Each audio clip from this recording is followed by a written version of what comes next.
മദ്യപിച്ചെത്തി മനോനില തെറ്റിയാളെ പോലെയാണ് സതീഷ് ഇടപെട്ടിരുന്നതെന്ന് അതുല്യയുടെ അമ്മ തുളസിഭായി. മകളെ ഒരുപാട് ഉപദ്രവിച്ചിരുന്നതായും ഇവർ പറഞ്ഞു. RSP സംസ്ഥാന സെക്രട്ടറി ഷിബു ബേബി ജോൺ അതുല്യയുടെ വീട് സന്ദർശിച്ചു. ഭർത്താവ് സതീഷ് നിരന്തരം മർദ്ദിക്കുമായിരുന്നെന്ന് അതുല്യയുടെ അമ്മ തുളസിഭായി പറഞ്ഞു. സ്ഥിരം മദ്യപാനിയാണ് സതീഷ്.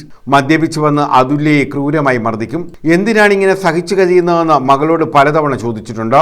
അതുല്യയോട് നാട്ടിലേക്ക് വരാൻ പറയുമ്പോൾ മാപ്പ് പറഞ്ഞ് സതീഷ് മകളെ ബ്രെയിൻ വാഷ് ചെയ്ത് നിർത്തുകയായിരുന്നെന്നും തുളസിഭായി പറഞ്ഞു.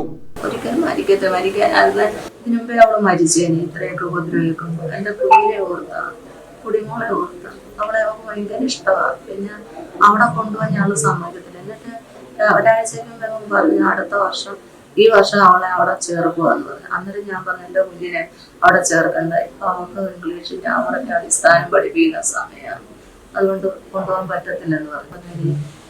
നിനക്ക് പെൺകുഞ്ഞാണെന്ന് പറഞ്ഞ് നീ ഒന്നും വിഷമിക്കണ്ട, അതിന് അയക്കുന്ന സമയത്തായാലും അതെങ്ങനെങ്കിലും പഠിച്ചൊരു ജോലി തന്നിട്ട് കല്യാണമൊക്കെ പിന്നെ എന്നാലും അവരെ വേണ്ടാന്ന് വെച്ചിട്ട് നീ വാ എന്ന് ഞാൻ പറഞ്ഞു. അന്നേരം നമ്മൾ പേടിക്കണ്ട, ഞാൻ ഒരിക്കലും ആത്മഹത്യ ചെയ്യുന്നു. അഥവാ ഞാൻ മരിച്ചു കഴിഞ്ഞാൽ അമ്മ വിചാരിച്ചോണം എന്നെ അയാൾ തല്ലിക്കൊണ്ടു. അങ്ങനെ 2-3 വട്ടം എന്റെ കുഞ്ഞോടോടും പറഞ്ഞു, മോളെ അമ്മ ഒരിക്കലും ആത്മഹത്യ ചെയ്യത്തില്ല, അഥവാ അമ്മ ചത്താൽ നിന്റെ അച്ഛൻ കൊന്തയാന്ന് വിചാരിച്ചോണമെന്നില്ലായിരുന്നു. അങ്ങനെ അവളെ വീഡിയോയിലൊക്കെ ഉണ്ട്.